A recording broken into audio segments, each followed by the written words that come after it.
जय रामकृष्ण हरी।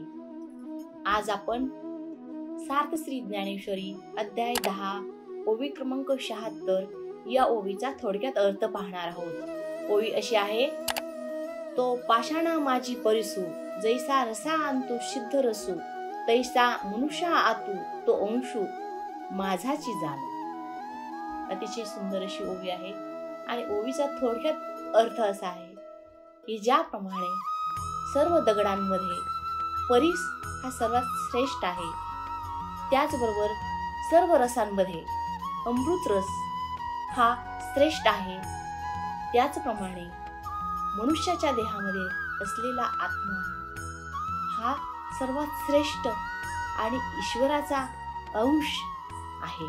थोडक्यात काय तर ज्याप्रमाणे कापराच्या ढिगामध्ये हिरा टाकावा, परंतु त्याला उघडा केल्यानंतर हवेने कापूर हा नष्ट होतो, परंतु हिरा कधीही नष्ट होत नाही।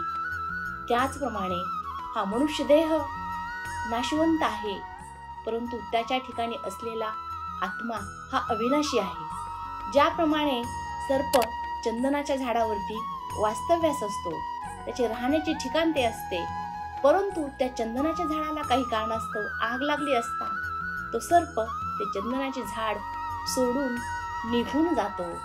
त्याचप्रमाणे या मनुष्य देहामध्ये वेगवेगळ्या प्रकारचे विकार, षड्विकार वास्तव्यास असतात, परंतु ज्या वेळेस संतांच्या सानिध्यात गेले असता, त्यांना गुरु मानून त्यांची तन्मन धनाने सेवा केली असता, त्यांनी दिलेल्या आत्मज्ञानामुळे माणसातील हे वाईट विकार हळूहळू नष्ट होतात आणि त्याचे अंतःकरण शुद्ध होते।